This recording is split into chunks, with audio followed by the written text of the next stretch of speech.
Ayan na si Goldie Pie. 4138, bumasag tayo. Okay, bumasag tayo. Ito kanina, nilapag ko po ito kanina kasi meron din tong falling wedge eh. Okay?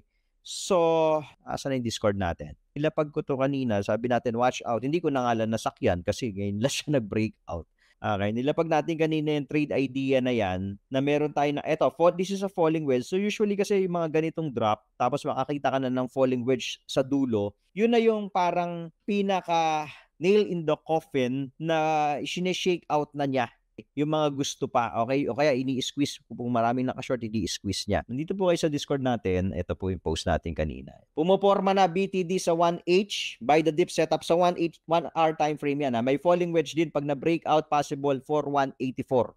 Eh yun na nga, bumasag na nga tayo. Ito pala siya kanina. Target niyan for 184 which is the pivot area. Okay, sa TIPI, meron ka ding pivot na makikita. Yan po yan. So, bumasag na nga tayo. Ano yung BTD setup sa 1 hour time frame? Green cloud, green dot, okay, green candle. Ito, itong area po na to. Ito yung bumasag dito eh.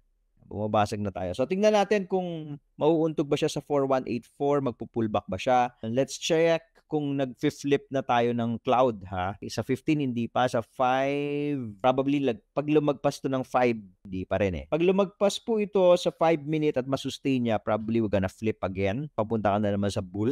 Pasok na naman yung bull. So ito hindi pa to. So there's a probability na mauntog pa rin sa 4180. Let's see. So yung pullback, again, makakakita ka ng BTD setup sa pullback na. Don't make habol-habol na pagka ganyan ha. Naiwan na po yan, umakyat na po yan. Kasi kanina, again, kung nasa Discord po kayo, anong oras natin binabato? 10:10 a.m. Yan po, 10:10 a.m. Binakita na natin yan na possible na basagin. So yun, binasag din.